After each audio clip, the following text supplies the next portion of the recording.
안녕하세요. 네, 추석 기간 잘 보내셨습니까?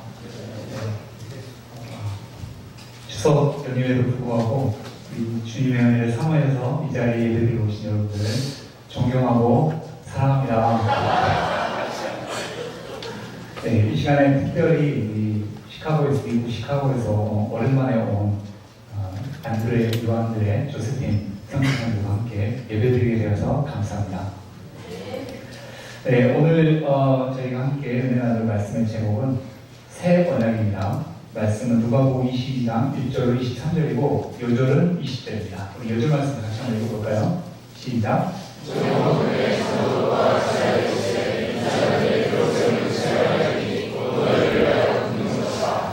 자신 하나님 아버지 귀한 시간을 감사합니다. 주님께서 저희에게 생명의 말씀 주시고 피해 은혜를 새롭게 하는 귀한 시간 되게 도와주셔서 예수님의 이름으로 기도했습니다.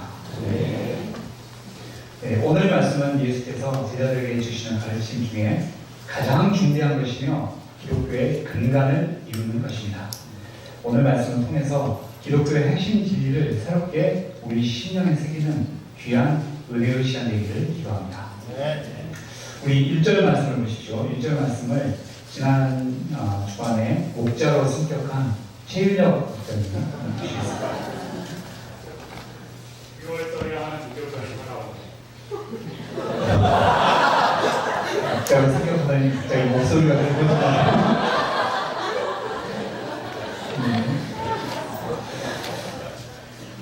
때는 6월절에 하는 목요절이 임박한 때였습니다. 그 6월절에서 유라는 한자는 넘는다는 의미인데 오늘날 현대에서 잘 사용하지 않는 단어입니다. 6월 2장이라고 들어보셨습니까? 6월 2장 하면 그달의 금음을 넘겨서 장례를 치른다는 의미라고 합니다. 월이라는 단어는 많이 사용합니다. 초월, 탁월, 추월과 같이 사용하는데 역시 넘는다는 뜻입니다. 영어로 6월절은 The Feast of Passover입니다. 이제 처음 신앙을 갖게 되는 분들을 위해서 간략하게 6월절의 유래를 살펴보면 다음과 같습니다. 그 먼 옛적 이스라엘이 400년간 이집트의 노예로 살던 시절이 있었습니다. 노예 생활로 고통하던 이스라엘은 하늘의 하나님께 그들을 구원해달라고 부르짖어 기도했습니다. 그때 하나님은 모세를 구원자로 보내주셨습니다. 모세의 지팡이를 통해 9가지 기적과도 같은 재앙을 보여주셨습니다. 나일강이 피로 변하고 이집트의 왕 파라오의 침실이 개구리로 가득했습니다. 이집트의 모든 곡식을 메뚜기가 다 갉아먹고 짐승과 사람들에게 악성 중기가 생겼고 해가 그 빛을 잃고 캄캄한 어둠이 임했습니다. 그러나 이 모든 재앙에도 불구하고 이집트의 파라오는 모세의 말을 듣지 않았습니다. 이에 하나님은 마지막 10번째 재앙을 예고하셨습니다. 그것은 모든 장자는 the firstborn 줄이라는 무서운 장자 재앙의 예고였습니다. 그러나 이 예고를 듣고도 파라오는 꿈쩍도 하지 않았습니다. 이에 하나님은 이스라엘에게 한 가족당 흠없고 1년 된 수컷 어린 양 한 마리를 잡아 그 피를 집 좌우의 그 은솔주와 인광에 바르도록 하셨습니다.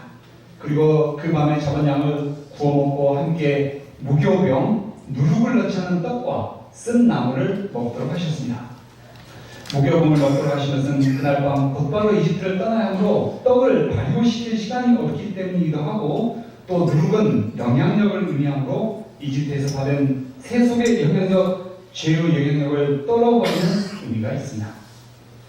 이와 같이 6월절에는 무교병을 먹었기 때문에 무교절이라고도 하였습니다.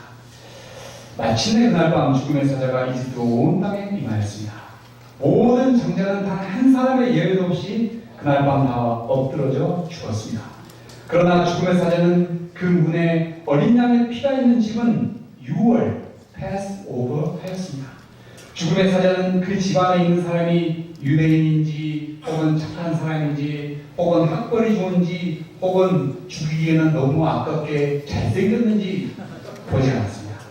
다만 그 집 문에 어린 양의 피가 있는지 그것만을 보았습니다. 어린 양의 피가 있으면 그 집을 넘어갔고 그 집 안에 있는 모든 사람은 생명을 보존할 수 있었습니다. 이 사건 이후 하나님은 이것을 기념하여 매년 6월절 유대 종교 달력으로 1월 14일 저녁, 양력으로는 대략 4월경이 되면 어린 양을 잡아 은솔주에 바르고 무교병과 쓴 나무를 먹도록 하셨습니다. 그 성전이 만들어진 이후에는 그 성전에서 양을 잡아 성전 제단에 피를 뿌리도록 되었습니다. 이를 통해 6월의 은혜와 그 의미를 잊지 않고 마음에 새기도록 하셨습니다. 2절을 보십시오. 우리 윤창렬 목장님께서 2절 말씀을 읽어주시겠습니다.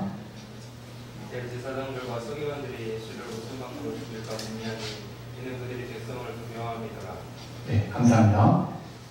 우리 일부도 질 수 없다. 붉은 목소리로 평소보다 붉은 목소리로 해주셔서 감사합니다. 한편 이때 대제사장과 서기관들은 예수를 무슨 방도로 죽일까 궁리하고 있었습니다. 당시 6월절이 되면 전 세계에 흩어져 있던 디아스포라 유대인들을 포함하여 수백만 명에 달하는 순례객들이 성전이 있는 예루살렘에 몰려들었습니다. 이는 성전에서 6월절 어린 양을 잡아 그 피를 제단에 뿌리기 마련했습니다. 이때 가장 바쁜 사람은 제사장들과 그 제사장들을 총지휘하는 대제사장입니다. 또 백성들에게 6월절의 의미를 가르치는 서기관들입니다. 그런데 이들은 지금 전혀 엉뚱한 것에 골몰하여 있습니다. 그것은 어떻게 하면 백성들의 반발을 사지 않고 예수를 죽일 수 있을까 하는 것이었습니다. 이 wicked news, 악은 언제나 자기가 해야 할 일을 망각하고 엉뚱한 것에 골몰할 때 생겨납니다. 부모는 마땅히 가정을 지키고 자녀들을 사랑으로 양육해야 합니다. 학생은 겸손히 배우고 성장해야 합니다. 목자는 마땅히 양무리들의 본이 되어야 합니다. 예배드리는 시간에는 마땅히 예배에 집중하고 신령과 진정으로 예배드려야 합니다. 이 당연히 해야 할 일을 해야 할 때 하지 않고 엉뚱한 일에 골몰할 때 거기에서 온갖 흉악한 악이 생겨납니다. 3절로 4절 말씀을 보십시오. 3절로 4절을 종로 7부에 이지은 장로님이 읽어주시겠습니다.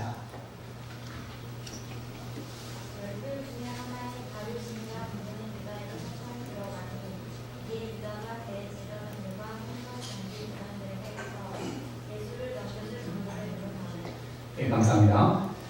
가룟 유다는 비기독교인들에게 널리 알려진 인물로서 배신의 아이콘이기도 합니다. 주다스, 배신자. 예수님의 12제자 중 하나였던 그가 어쩌다가 이렇게 배신의 아이콘이 되었습니다. 이는 그가 예수님의 가르침을 있는 그대로 받아들이기보다 자신의 꿈과 계획을 예수님을 통해 이루려 했기 때문입니다. 그는 예수님을 통해 자기가 변화되려 하기보다 자기 생각을 밀어붙여 예수님을 변화시키려 하였습니다. 그는 예수님이 가진 능력이라면 그가 꿈꾸는 여러 가지를 이룰 수 있을 것으로 기대했습니다. 그러나 예수님은 그의 기대와 달리 점점 이상한 방향으로 나가고 계셨습니다. 그의 마음에는 점차 실망과 분노의 감정이 솟아나고 있었습니다. 이런 그의 마음에 사탄이 들어갔습니다. 사탄은 하나님을 맹렬히 미워하는 하나님의 대적자로서 영적인 존재입니다. 사람이 미움과 분노의 마음을 내려놓지 않으면 보이지 않는 가운데 사탄이 그 마음에 들어갈 수 있습니다. 사탄이 들어가면 악한 쪽으로 머리가 비상하게 돌아갑니다. 또 어떤 도덕적인 선을 과감하게 넘어설 용기가 생깁니다. 가룟 유다는 예수님을 돈을 받고 종교 지도자에게 넘기면 예수님도 어쩔 수 없이 살기 위해 자신의 기적적인 능력을 그가 원하는 방향으로 사용하실 것을 기대했던 것으로 보입니다. 한편 유다의 제안을 받은 종교 지도자들은 크게 기뻐하며 돈을 주기로 약조했습니다. 유다는 종교 지도자들의 부탁대로 우리가 없을 때 예수를 넘겨줄 기회를 찾게 되었습니다. 7절로 8절을 보십시오. 마침내 6월절 양을 잡을 무교절 날이 이르렀습니다. 예수님은 제자들 중에 가장 수제자급인 베드로와 요한을 따로 부르셨습니다. 그들에게 은밀히 6월절 만찬을 준비하도록 지시하셨습니다. 9절로 12절을 보면 성내에 물 한 동이를 가지고 가는 사람을 만날 것인데 그의 집에 들어가 집주인에게 선생께서 6월절 만찬을 하기 원하시는데 객실이 어디 있느냐 물으면 큰 다락방을 안내할 것이라 하였습니다. 예수님이 이처럼 007 첩보작전 같은 6월절 만찬 계획을 하신 것은 가룟 유다의 방해를 받지 않기 위함이었습니다. 또 마지막 순간까지 제자들에게 예수님의 능력을 나타내시고 앞으로 일어날 일들이 예수님이 힘이 없어 혹은 가룟유다가 배반했기 때문에 일어나는 것이 아님을 가르치기 위함이었습니다. 15절을 보십시오. 예수님은 고난을 받기 전 제자들과 함께 이 유월절 먹기를 원하였다고 말씀하셨습니다. 예수님은 지난 3년간 공생의 삶을 살면서 제자들과 함께 마지막 유월절 만찬을 나누는 이 시간이 오기만을 참으로 간절히 원하셨습니다. 그것은 바로 이 유월절 만찬 때 예수께서 왜 참혹한 십자가에 매달려 죽는 고난을 받으셔야 하는지에 대한 그 진정한 이유와 의미를 가르쳐 주실 계획이었기 때문입니다. 16절을 보십시오. 16절 말씀을 김장덕 목사님께서 읽으시겠습니다.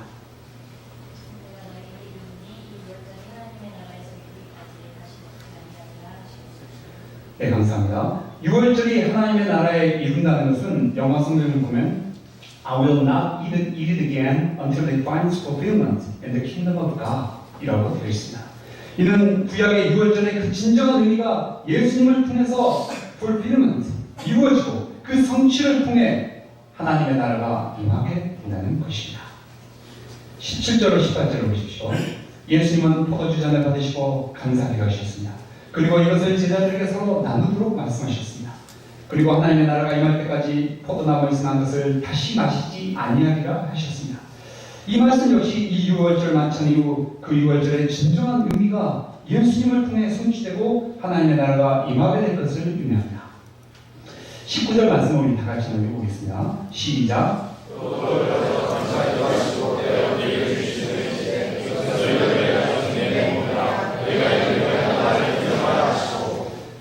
예수님은 그들에게 주시는 6월절 무교병의 떡이 곧 그들을 위해 내어주시는 예수님의 몸이라고 하셨습니다. 지금으로부터 3년 전 제자들이 예수님을 처음 만날 때였습니다. 세례요한은 자기에게 나오는 예수님을 보고 다음과 같이 외쳤습니다. 보라! 세상 죄를 치워가는 하나님의 어린 양이로다. Look, the Lamb of God who takes away the sins of the world. 당시 세례요한을 따르던 제자들, 그 두 제자들 중에 한 명은 시몬 베드로의 형제 안드레와 다른 한 제자가 있었습니다. 그들은 세례요한의 이 말씀을 듣고 하나님이 약속하신 메시아, 곧 구원자라는 것을 깨닫고 예수님을 따르기로 결단했습니다. 그러나 요한이 말씀한 보라 세상 죄를 지고 가는 하나님의 어린 양이로다 하신 그 말씀이 구체적으로 무슨 의미인지는 알지 못했습니다. 아마 눈에 보이지 않는 어떤 신비한 방식의 영적인 의미일 것이라고 막연하게 생각했을 것입니다. 그런데 그것이 아니었습니다. 예수님은 문자 그대로 세상 죄를 지고 가는 하나님의 어린 양이 되셨습니다. 6월절 어린 양의 목에 날카로운 칼이 들어와 양의 살이 찢기고 뜨거운 붉은 피가 그 동맥에서 철철 흘렀던 것처럼 예수님의 두 손과 발목에 시커먼 녹슨 대못이 들어와 살이 찢기고 붉은 피가 솟구쳐 오르게 되었습니다. 문설주에 발린 6월절 어린 양의 피가 그 집안에 있는 모든 사람을 구원하고 생명을 보존하였던 것처럼 우리의 마음문의 문설주에 뜨거운 예수 그리스도의 피가 흘러내려 발라져 있을 때 우리의 죄가 아무리 흉악하고 크다 할지라도 죄의 형벌로부터 구원받고 생명을 얻게 된 것입니다. 예수님은 너희가 이를 행하여 나를 기념하라 하셨습니다. 이를 행하라는 것은 성만찬의 의식을 행하라는 것입니다. 성만찬할 때 모든 성도들이 모여 떡을 떼어 먹고 포도주 잔을 마십니다. 이때 성도들이 먹는 떡은 곧 예수님의 살입니다. 성도들이 마시는 포도주 잔은 곧 예수님이 우리를 위하여 흘려주신 피입니다. 여기에는 그 토마스 아퀴나스가 처음 주장한 화채설, 천주교에서 채택하고 있습니다. 또 쯔빙글리가 제안한 기념설, 침례교에서 채택하고 있습니다. 참고로 침례교는 루터의 영적 인재서도 함께 인정하고 있습니다. 또 루터가 말한 공제설, 루터교, 또 칼빈이 말한 영적 임재설, 장로교입니다. 간단하게 설명드리면 천주교의 토마스 아퀴나스의 화채설은 우리가 성만찬할 때 그 떡과 포도주의 본질이 실제 예수님의 살과 피로 변화된다는 것입니다. 이것은 이제 그리스 철학인데 우리가 눈에 보이는 이런 것들은 그림자일 뿐이고 그 실제 이데아는 저 보이지 않는 천상에 있다. 그렇기 때문에 눈에 보이는 그 떡과 피는 그대로 보일지라도 그 이데아적 본질이 변해서 실제로 예수님의 살과 피가 되었다라는 것입니다. 그래서 포도주를 마시다가 실수로 땅바닥에 떨어뜨리면 엄청난 죄를 범한 것입니다. 또 이에 반대로 찌링글리는 이것은 다만 그냥 상징적이고 기념적인 의미일 뿐이다. 상징적인 의미지 전혀 실제 예수님의 살과 피가 아니다라고 주장했습니다. 이에 대해서 루터는 공제설을 주장했습니다. 그래서 뭐냐면 예수님이 인성과 신성이 서로 교류한다는 것입니다. 그래서 예수님의 몸도 예수님의 여기 우주 만물에 다 보편편지한 것처럼 아시아에도 계시고 일본에도 계시고 미국에도 계신 것처럼 예수님의 몸도 그 인성과 신성이 교류해서 지구에도 계시고 우주에도 계시고 남미에도 계시고 어디든지 계시다는 것입니다. 그래서 우리가 성만찬할 때 실제 그 몸도 함께 공제로서 인지한다는 것입니다. 이에 대해서 존 칼빈은 예수님의 부활하신 예수님의 몸은 하나님 보좌 우편에 그냥 계시고 영적으로 성령으로 우리와 함께 하신다고 설명했습니다. 장로교에서 받아들인 것은 영적인 예술입니다. 성만찬할 때 먹는 떡과 포도주가 실제 예수님의 살과 피로 변화된다고 믿지는 않습니다. 그러나 성만찬할 때 그리스도께서 특별하게 그 자리에 임하십니다. 그 살을 우리를 위해 십자가 위에 찢어내어 주시고 그 피를 우리에게 흘려주신 그 크신 사랑으로 우리와 함께 하십니다. 주님은 우리가 어디 있든지 무엇을 하든지 성령으로 우리와 함께 하십니다. 그러나 성만찬할 때 주님은 특별하게 우리와 함께 하십니다. 마치 부부가 늘 함께 살지만 결혼기념일날, 결혼의 서약을 기억하며 특별한 의미로 그날하고 함께하는 것과 같습니다. 성만찬할 때 주님은 우리를 향한 그 뜨거운 사랑을 우리 마음에 가득 부어주십니다. 로마서 5장 5절 8절은 다음과 같이 말씀합니다. 우리에게 주신 성령으로 말미암아 하나님의 사랑이 우리 마음에 부은 바 되니 우리가 아직 죄인이었을 때 그리스도께서 우리를 위하여 죽으심으로 하나님께서 우리에 대한 자기의 사랑을 확증하셨느니라. 현재 우리는 1년에 한 번 연말에 성만찬을 하고 있습니다. 1년에 한 번 하니 다소 아쉬운 감이 있습니다. 그러나 개인적인 성만찬을 언제든지 할 수 있습니다. 십자가 보혈의 찬송을 부르고 십자가의 의미를 묵상하는 가운데 개인적인 성만찬을 할 수 있습니다. 성경을 읽는 가운데 소감을 쓰는 가운데 그리스도를 보내주신 하나님의 사랑을 생각하고 그리스도의 그 보혈의 은혜를 묵상할 수 있습니다. 우리가 이와 같이 개인적인 성만찬의 시간을 가질 때 그리스도의 우리를 향한 뜨거운 사랑이 깨달아지게 됩니다. 딸은 아이를 낳아 길러보면서 산고의 그 모진 고통과 출산 후 여자로서 몸매가 다 망가지고 개인 시간과 자유가 사라짐으로 인한 산후 우울증을 겪어보면서 어머니의 자기를 향한 그 희생과 사랑을 비로소 깨닫게 된다고 합니다. 아들은 가정을 책임지고 부양하는 그 무거운 가장의 십자가를 져보면서 비로소 아버지의 사랑을 깨닫게 된다고 합니다. 저는 두 자녀를 책임지고 키워보면서 세 자녀들을 위해 새벽부터 8톤 트럭을 몰고 일터로 나가시던 아버지를 기억하며 마음으로 눈물을 흘렸습니다. 우리가 우리를 향한 그리스도의 진정한 사랑을 깨닫는 것은 오직 십자가 앞에 설 때입니다. 나를 위하여 온몸에 살이 갈기갈기 찢기고 나를 위하여 온몸에 물과 피를 십자가 위에서 다 쏟으신 그리스도를 바라볼 때 비로소 우리는 그 사랑이 얼마나 엄청난 것인가, 하늘의 천군 천사들이 놀라 벌어진 입을 다물지 못하고 심지어 극한 놈들까지도 경악하게 만들었던 그 사랑이 얼마나 놀라운 것인가 조금씩 알게 됩니다. 오늘날 많은 청년들의 아픔은 낮은 자기 존재감입니다. 요즘 취업이 잘 안되자 많은 청년들이 알바 전선에 뛰어들고 있습니다. 그런데 청년들이 알바 전선에 뛰어들면서 편의점 알바에 자기소개서와 이력서, 졸업증명서를 제출하도록 요구하는 곳이 생겼다고 합니다. 심지어 1차 서류 심사를 하고 2차 면접까지 한다고 합니다. 알바 학년 뽑으면서 대기업급 서류 제출을 요구하고 면접까지 본다니 기가 막히고 코가 막힙니다. 또 어렵게 취업을 하지만 기대보다 훨씬 적은 월급은 그렇지 않아도 낮은 자존감을 한없이 더 낮아지게 만듭니다. 월급도 적게 주면서 요구사항은 많고 심지어 일을 잘못한다고 질책까지 할 때 급기야 자기 존재감은 깃털처럼 가벼워지고 맙니다.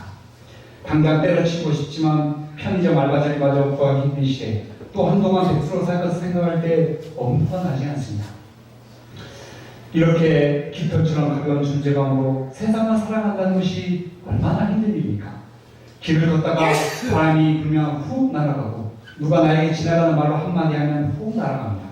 사는 것이 불행하고 힘들습니다. 이런 우리가 십자가 위에 그리스도 앞에 설 때 비로소 내가 얼마나 소중한 존재인지 깨닫게 됩니다. 나를 위해 하나님 아들 그리스도께서 자기 살을 다 치르시고 물과 피를 다 쏟으셨다는 것을 생각할 때 비록 내가 세상에서는 보잘것없으나 그리스도께는 온 우주보다 더 소중한 사랑스러운 존재라는 사실을 깨닫게 됩니다. 그 사실을 깨닫는 순간 우리는 세상을 살아갈 힘과 용기를 얻게 됩니다. 사람들의 나에 대한 이런저런 평가에 더 이상 예민하게 반응하지 않게 됩니다. 누구한테 한마디 듣고 이불 속에서 눈물 흘리던 연약함에서 벗어나 세상을 향해 사자처럼 포효하게 됩니다.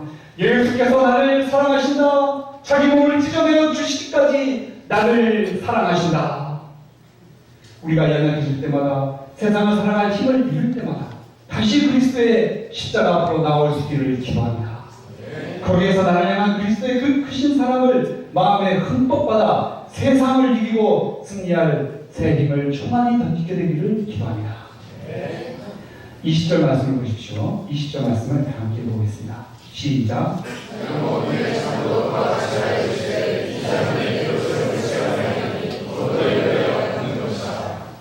예수님은 이 자는 내 피로 세우는 새 언약이라고 하셨습니다.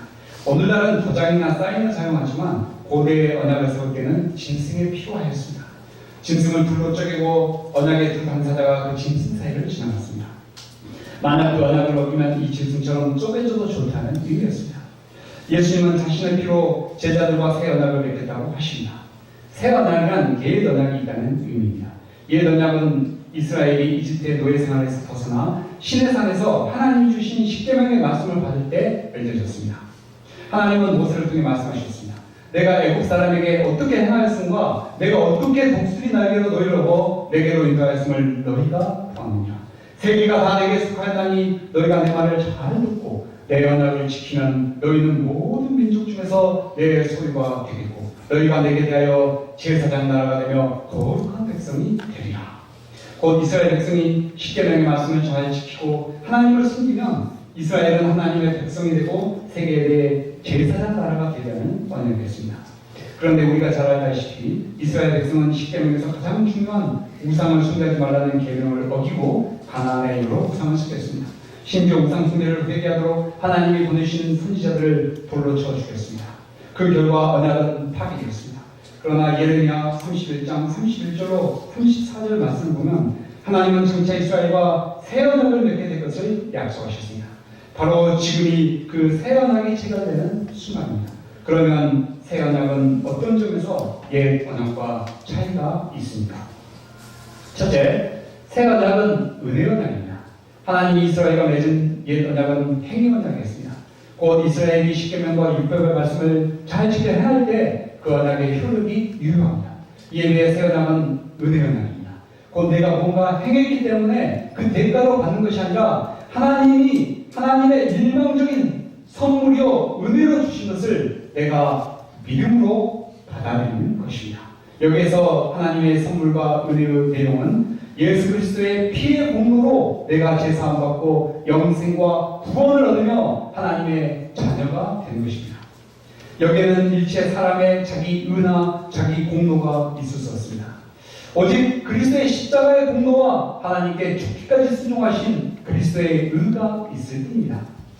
어떤 분은 믿음도 일종의 행위이고 자기의 공로가 아닌가 의문을 제기합니다.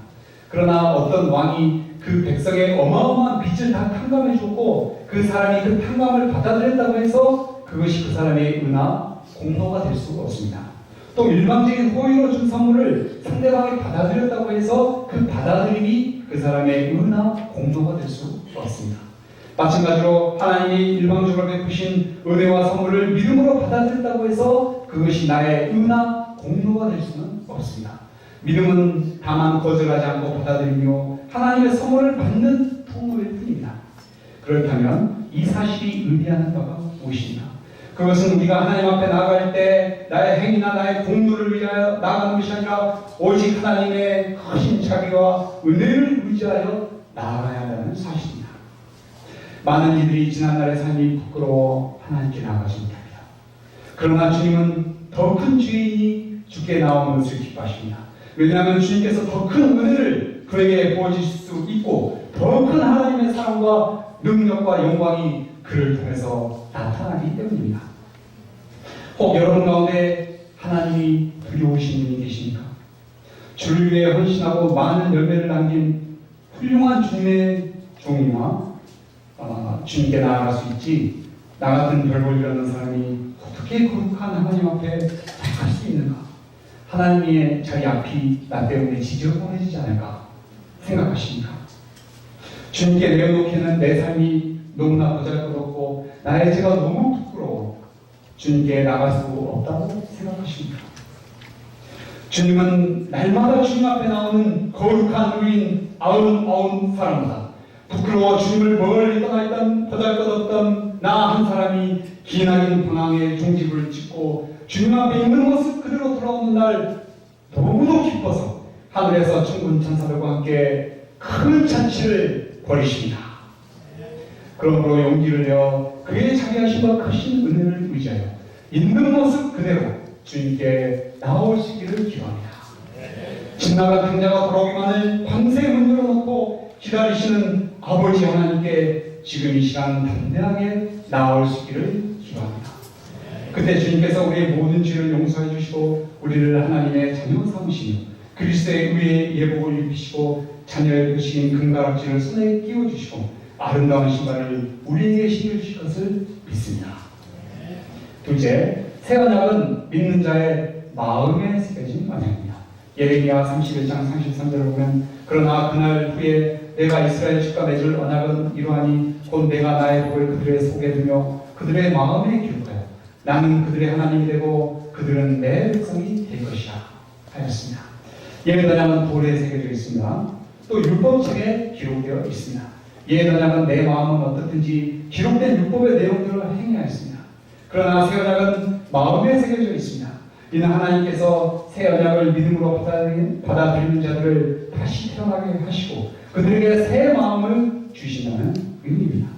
그리스도를 믿음으로 받아들일 때 언뜻 겉보기에는 이전과 크게 달라진 것이 없는 것 같습니다. 그러나 자세히 보면 많은 부분에서 달라져 있습니다. 이전에는 성경책을 펴는 것과 동시에 졸았습니다.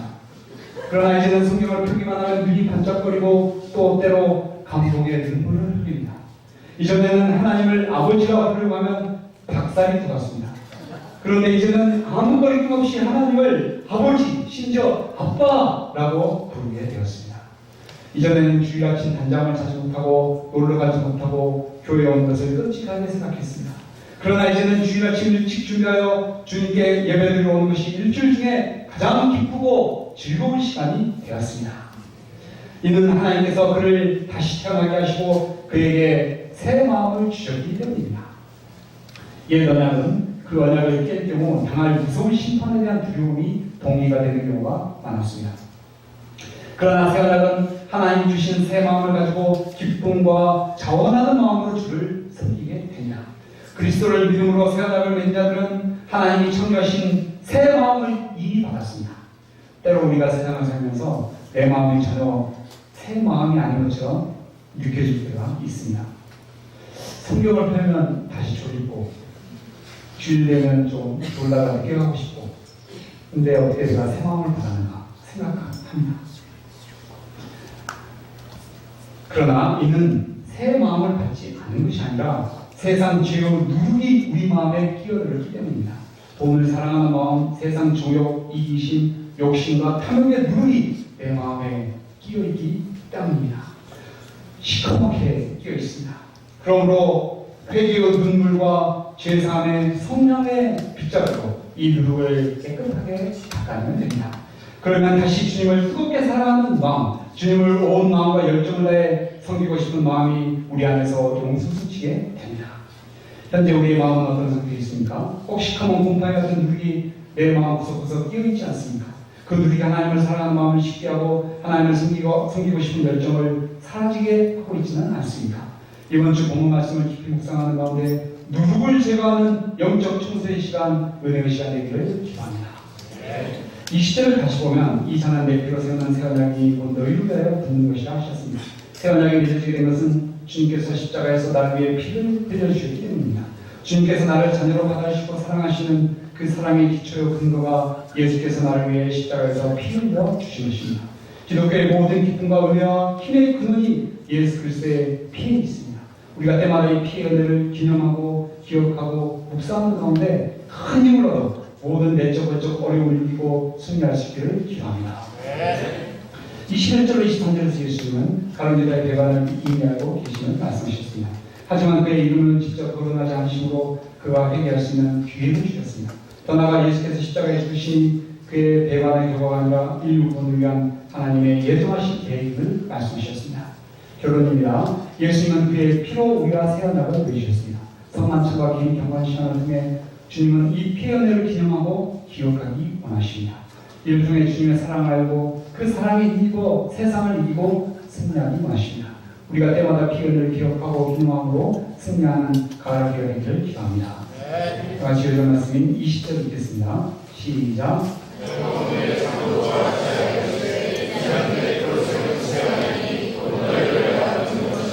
감사하신 하나님 아버지 기가 말씀을 감사합니다. 주님의 피의 은혜를 때마다 기억하고 새김으로 모든 어려움을 이겨 승리하는 저희가 되게 하시옵소서. 예수님 이름으로 기도드립니다.